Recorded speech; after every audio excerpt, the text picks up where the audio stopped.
A lot of people don't realize that oil techniques are possible with acrylics. I'm first trained as an oil painter, and acrylics was something I took up later on, and I still love to use both, but you can get oil-like techniques. One of the big oil techniques that people often learn early on is glazing. So to give you an idea of what glazing is, if you're not even aware of that yet, I've made this little tiny painting, just a sphere, a ball right here with a shadow underneath it. And this has all been done in what would be called a technique called grisaille, which is really just French for gray. So I've got a series of grays using black and white here. Also what we call an underpainting.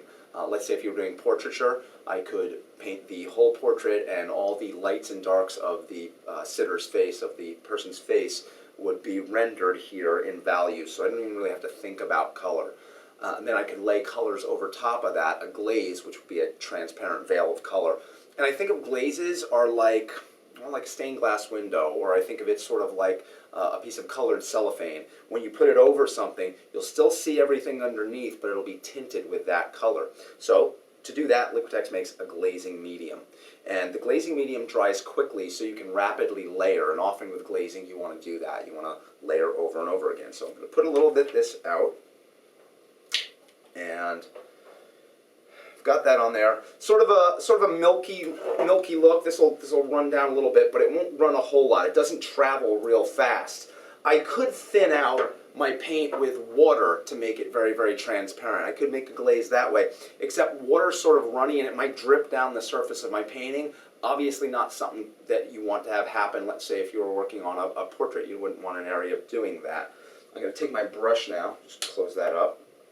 Take my brush, and I've got some phthalo blue red shade right here. Now, I chose that specific color. It could be other colors, but I chose, I should say that color because it's a transparent color. And glazing medium, since you're trying to get a transparent veil of color, and the glazing medium is helping you to do that, it's also helpful to obviously already have a transparent or translucent color. So I'm just going to take some of that, and right here, I'm just going to run it straight across this.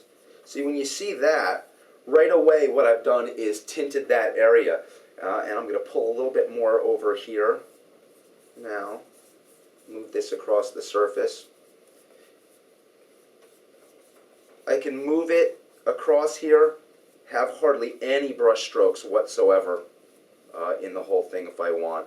And what I've done now is I've taken that spherical area, and the darker gray areas are now darker blue areas. The light areas are lighter blue areas. And I'll take a little bit more glazing medium and show you down here. This is some cadmium yellow paint right down here, and I'll take a little bit of that glazing medium over top. Because that's transparent, look at that beautiful green that you're getting there. It's what you would call optical mixing. Rather than a direct mixing, for instance, if I had blue and yellow paint on my palette, mix the two together, I'd get a green, put it down on my painting. In this case, I've got the yellow down, I've got my transparent glaze right there, put it over top, and I've got an optical mixture that you're seeing there of green. This will dry pretty quickly. It's actually a little bit tacky there, but it's already starting almost to dry. I'm not getting much on my finger right there. And again, that would be good because let's say I want to go over that with a red, a transparent red. I would have that same kind of optical mixing, and I would get a violet in a certain area if I wanted to do that. And what happens there with glazing is that the colors underneath are coming through. It's not light bouncing off a thick layer of paint on a canvas, but it's the light that's passing through this transparent layer and hitting back at your eye or reaching your eye again. And you get these beautiful jewel-like colors. It's a really nice thing to do. Again, it's a very, very, very old oil painting technique, and it's something you can do with acrylics as well. To find out more about our other Liquitex mediums, check out liquitex.com.